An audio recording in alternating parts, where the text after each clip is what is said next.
নমস্কাৰ, মই নিৰঞ্জন ইউএ নিউজৰ এক বিশেষ অনুষ্ঠানলৈ আপোনাক সকলোকে স্বাগতম জনাইছোঁ। ৰেচম অৰ্থাৎ যি আমাৰ থলুৱা কুটিৰ শিল্প হেৰাই যোৱাৰ উপক্ৰম হৈছে। তাহানিৰ সেই ককাহঁতৰ দিনতেই, আজো ককাহঁতৰ দিনতেই ৰেচমে যি বা কুটিৰ শিল্পই যি এক ৰূপ ল'বলৈ সক্ষম হৈছিলে, সেয়া যেন বিশ্বায়নৰ এই ধমখমীয়াৰ যুগত ক'ৰবাত নহয় ক'ৰবাত হেৰাই যোৱাৰ উপক্ৰম হৈছে। ৰেচম আৰু পৰ্যটনৰ এক মধুৰ সংমিশ্ৰণেৰে লখিমপুৰ জিলাৰ ধলপুৰত এখন ৰেষ্টুৰেণ্ট স্থাপন কৰিছে, যাৰ স্বত্বাধিকাৰী আমাৰ লগত উপস্থিত আছে কৌশিক বৰা ডাঙৰীয়া। আপোনাক আমি ইউএ নিউজৰ এই অনুষ্ঠানলৈ স্বাগতম জনাইছোঁ।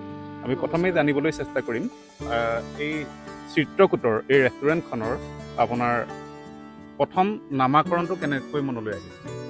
নাই, যেতিয়া আমি হাইস্কুলত পঢ়ি আছিলোঁ, তাত এটা কবিতা আছিলে চিত্ৰকূট বৰ্ণন।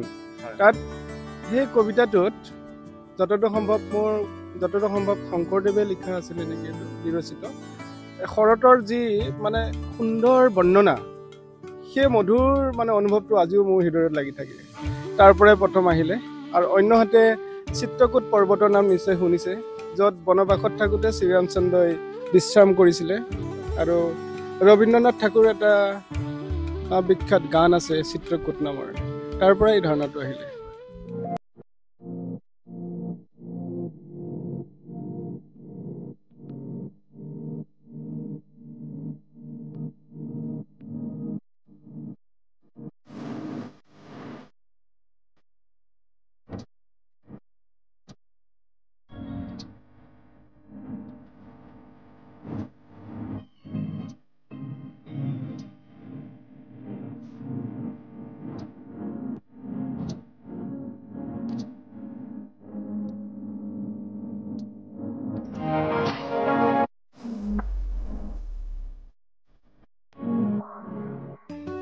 বিশ্বায়নৰ এই ধমখমীয়াৰ মাজত ক'ৰবাত যেন আমাৰ হেৰাই গৈছে অসমৰ পৰা সেই সুদূৰ ককাহঁতৰ দিনত, আজো ককাহঁতৰ দিনত যি আমাৰ কুটিৰ শিল্প আছিলে, বাঁহ বেতকে ধৰি ৰেচম এৰী মুগাৰকে ধৰি এই আটাইবোৰ যেন ক'ৰবাত নহয় ক'ৰবাত হেৰাই যোৱাৰ উপক্ৰম হৈছে।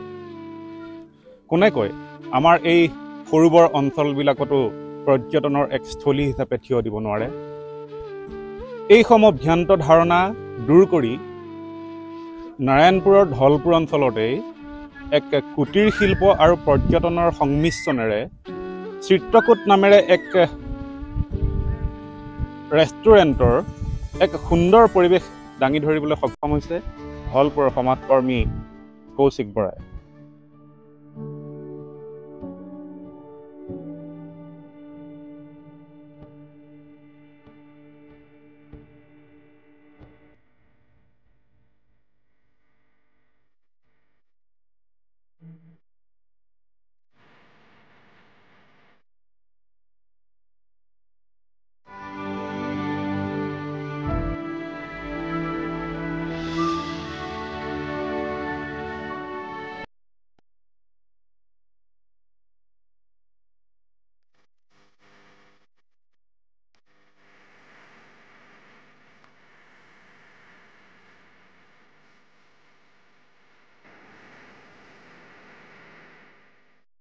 এই ৰেষ্টুৰেণ্টখনত ইতিমধ্যে আমাৰ পৰিলক্ষিত হৈছে যে অসমৰ লগতে অসমৰ বাহিৰৰো পৰ্যটকসকল আহিছে, অতিথিসকল আহিছে। ইয়াত তেওঁলোকে যি আপ্যায়ন, সেই আপ্যায়ন গ্ৰহণ কৰিছে।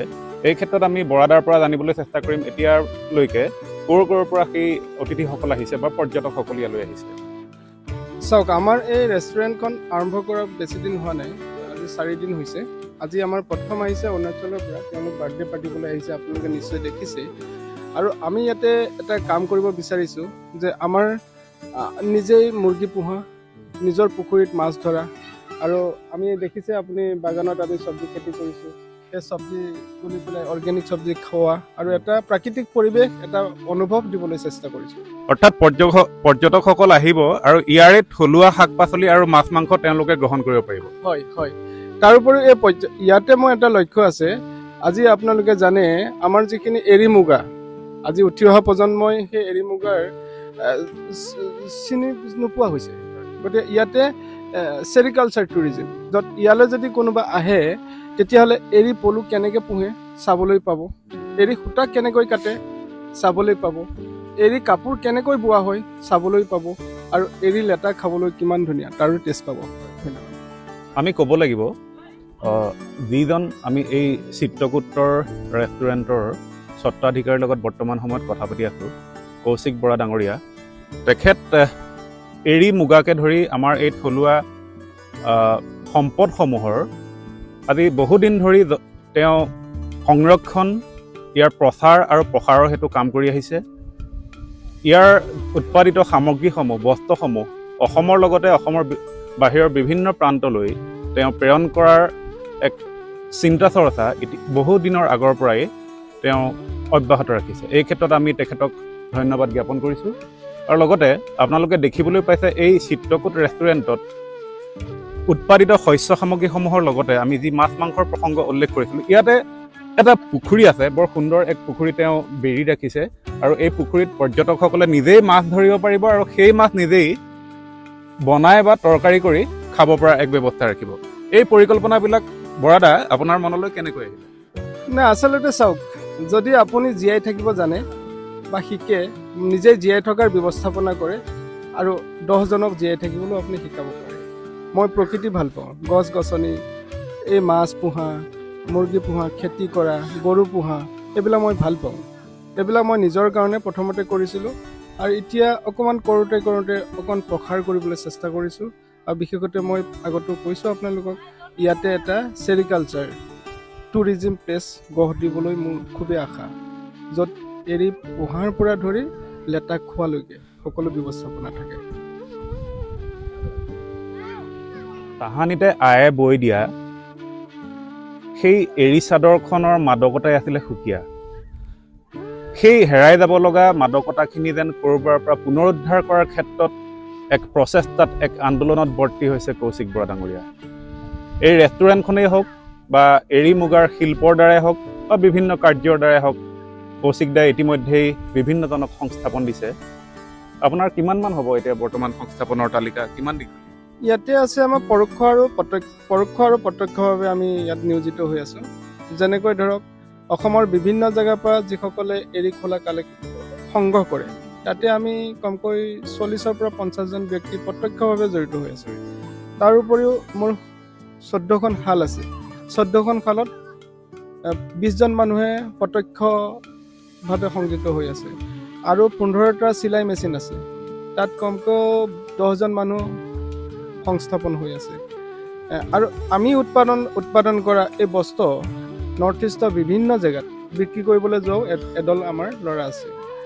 আৰু কিছুমানে এৰী সূতা ঘৰত কাটে, এৰী কাপোৰ বয়, আৰু গাঁৱে অকণমান কাম তেনেকৈ চলি আছে। আৰু ইয়াৰ পৰা মই লাষ্টত এটাই কথা কওঁ, মই সদায় এটাই কথা কৈ আহিছোঁ, এৰী আৰু মুগা ইমান এখন ডাঙৰ মহাসাগৰ, আমি তাক সম্ভাৱনাৰ কথা কৈ শেষ কৰিব নোৱাৰোঁ। কিন্তু আমি যদি এটা বাক্যত প্ৰকাশ কৰিবলৈ যাওঁ, তেতিয়াহ'লে মই ক'ম, এৰী খোলা সোণৰ চেকুৰা, মুগা খোলা সোণৰ টুকুৰা। ইয়াত আমাৰ ইমান সম্ভাৱনাৰে পৰিপূৰ্ণ হৈ আছে, আমি তাৰ ভিতৰলৈ সোমাই যাওঁ, তেতিয়াহে বস্তুটো অনুভৱ কৰিব। আপোনালোকে চাওক, এৰী মুগা হৈছে আমাৰ জাতীয় সম্পদ, এটা জাতিৰ সম্পদ। যেনেকৈ এখন ঘৰৰ সম্পদ থাকে, ঘৰৰ সম্পদবিলাক যেতিয়া আমি পূৰ্ণ ব্যৱহাৰ নকৰোঁ, তেনেকৈ ঘৰখন যেনেকৈ নিশকতীয়া হয়, ঠিক তেনেকৈ এটা জাতিৰ সম্পদবিলাকক যদি আমি জাতিটোৱে ব্যৱহাৰ কৰিবলৈ নিশিকোঁ, তেতিয়াহ'লে জাতিৰ কেতিয়াও উন্নতিৰ কথা চিন্তা কৰাটো উচিত নহয়। এতিয়া আপোনালোকে জানে, আমাৰ সৌ সিদিনালৈকে আমাৰ মানুহে অকল এৰী লেটাটো খাবৰ কাৰণে পুহিছিলে। গতিকে আমি সেই যে মেইন যোনটো মানে এৰী খোলা, অসমৰ বিভিন্ন জেগাৰ পৰা আমাৰ ইয়াৰ স্থানীয় ল'ৰা গৈ একেলগ কৰোঁ। আৰু মই আপোনালোকক আজি অলপ গৌৰৱেৰে ক'ব বিচাৰিছোঁ, যোৱা বছৰত আমি 65 টন এৰী মুগাৰ খোলা সংগ্ৰহ কৰি বিক্ৰী কৰিছোঁ, আৰু সেই পইচা মানুহৰ হাতলৈকে গৈছে। আৰু আমি এই সম্পদটো পূৰ্ণ ব্যৱহাৰৰ ক্ষেত্ৰত যিমান পাৰোঁ আমাৰ ফালৰ পৰা চেষ্টা কৰিছোঁ। এৰী মুগা শিল্পৰ দ্বাৰা ইতিমধ্যে তেওঁ এই অঞ্চলৰ যথেষ্ট সংখ্যক নিবনুৱা যুৱক যুৱতীক সংস্থাপন প্ৰদান কৰিছে। আৰু ইয়াৰ পিছতেই এক নতুন সংযোজন তেওঁৰ মনলৈ আহিলে, চিত্ৰকূট ৰেষ্টুৰেণ্ট। এই চিত্ৰকূট ৰেষ্টুৰেণ্টৰ জৰিয়তেও আমি দেখিবলৈ পাইছোঁ যে তেওঁ যথেষ্ট সংখ্যক ব্যক্তিক থলুৱা আমাৰ স্থানীয় নিবনুৱাক কৰ্মসংস্থাপন দিবলৈ যত্ন কৰিছে। কহুৱা বন অশান্ত মন, শৰতৰ এই কহুৱা ফুলাৰ বতৰতেই এই কহুৱাজোপকো এক সুন্দৰ ৰূপ দিবলৈ চেষ্টা কৰিছে বৰা ডাঙৰীয়াই। দেখিবলৈ এক অপৰূপ সৌন্দৰ্যৰ মাজত, এক নৈসৰ্গিক সৌন্দৰ্যৰ মাজত যেন অৱস্থান কৰিছে ধলপুৰস্থিত এই চিত্ৰকূট নামৰ ৰেষ্টুৰেণ্টখনে। অসমৰ লগতে আমি ইতিমধ্যে উল্লেখ কৰিছোঁ বিভিন্ন ঠাইৰ পৰ্যটকসকল আহিছে। এই পৰ্যটকস্থলীতলৈ আহি তেওঁলোকে এক ঘৰুৱা মাদকতা, ঘৰুৱা পৰিৱেশৰ অনুভৱ কৰিবলৈ সক্ষম হৈছে। আমি তেওঁলোকৰ পৰাও জানিবলৈ চেষ্টা কৰিম। ইতিমধ্যে আমি উল্লেখ কৰিছোঁ যে এই ৰেষ্টুৰেণ্টখনলৈ অসমৰ লগতে অসমৰ বাহিৰৰ পৰ্যটকসকলৰো ইয়াত আগমন ঘটা আমি দেখিবলৈ পাইছোঁ। তাৰে নিদৰ্শন আমি হিচাপে দেখুৱাবলৈ যত্ন কৰিম। সুদূৰ অৰুণাচলৰ পৰা পাহাৰ ভৈয়ামৰ এক সমন্বয় দাঙি ধৰি এই ধলপুৰৰ চিত্ৰকূট ৰেষ্টুৰেণ্টখনত আহি পাইছেহি অৰুণাচলৰ এক দল। আমি তেওঁলোকৰ পৰা, আপোনাৰ ভাল নাম? মোৰ নাম মন্দিৰা ৰাজখোৱা বাগে। হয়। এই ৰেষ্টুৰেণ্টলৈ আহি আপোনাৰ অনুভৱ কেনেকুৱা? ৰেষ্টুৰেণ্টলৈ আহি পেলাই মানে চবতকে মানে এমেজিং এক্সপিৰিয়েঞ্চ কি হয় যে we connect with the nature. And I really am grateful to the owner of this restaurant, this place, Mr. Kaushik Bora, who has done an amazing and innovation, creation into Chitrakut restaurant. Actually, yat ahile mane jeneke ami yar pra mane lai pat singi pelai bonai pelai ami khabo paro. Mane eta ekdom homely feel hoy. Restaurant nisna nalage. আৰু মানে কি হয় বেলেগ জায়গা চালে আমি বেলেগ জায়গা ভিজিট কৰিলে কি I love this place, I love that place, but here it is such a universal concept, I love nature, if you see that. So' এইটো মানে বহুত ধুনীয়া লাগে আৰু ইমান ক্ৰিয়েটিভ হয় আৰু ইয়াত আহিলেই মানে এটা হোমলি ফিল হয়। এনে মইতো অৰুণাচলত মেৰিড হয় আৰু I am a native of Assam. Okay, so' we are neighbouring states and we have this oneness, যোনটো আমাৰ এটা বণ্ড আছে। আৰু মই মানে ৰিয়েলি থেংকফুল হয়। আৰু আজি মোৰ ভাইটিৰ মানে বাৰ্থডে হয়।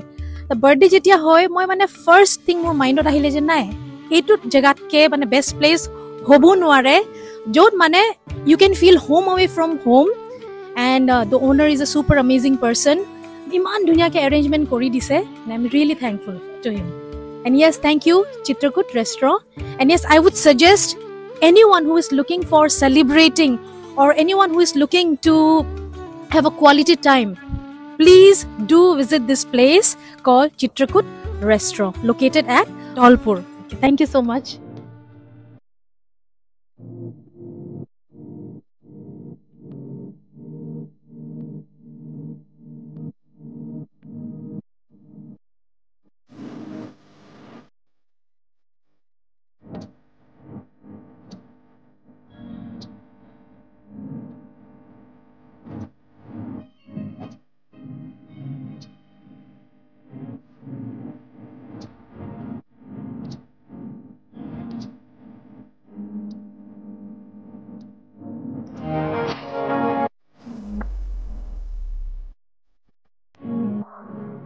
আমাৰ প্ৰতিষ্ঠানটো ধলপুৰত আছে।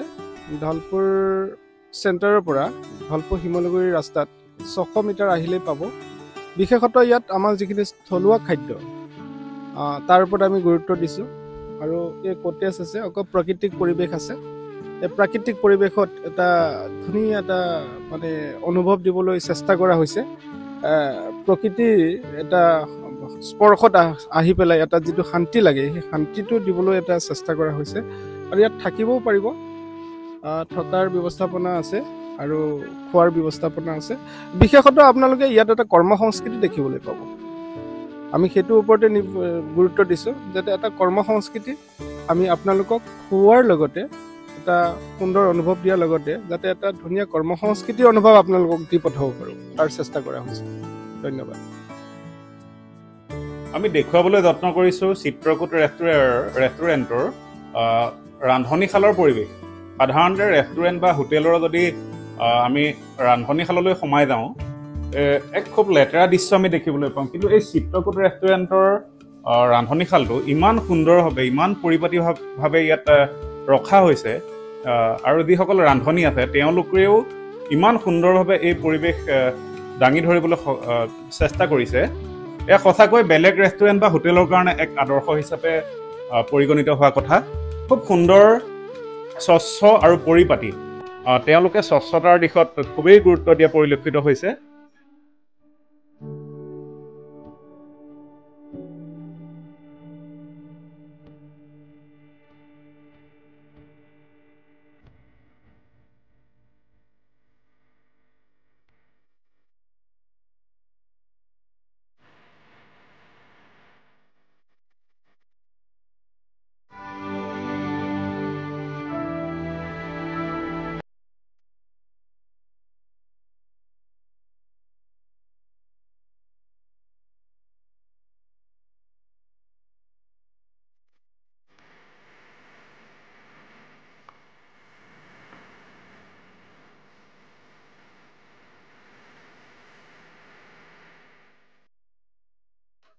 আমি দেখুৱালোঁ ধলপুৰস্থিত চিত্ৰকূট ৰেষ্টুৰেণ্টৰ সামগ্ৰিক পৰিৱেশ ইয়াৰ সম্ভাৱনতা আৰু ইয়াৰ অন্তৰ্নিহিত এক অৰ্থ আমি স্বত্বাধিকাৰী মহোদয়ৰ পৰা জানিবলৈ চেষ্টা কৰিলোঁ অসমীয়াৰ মান সন্মান স্বাভিমান এই তাহানিৰ এৰী মুগাৰ যি উদ্যোগ এই উদ্যোগ তেখেতে আমাৰ এই স্থানৰ পৰাই প্ৰচাৰ আৰু প্ৰসাৰ কৰি লৈ আগবাঢ়ি যাওক অসমীয়াৰ যি স্বাভিমান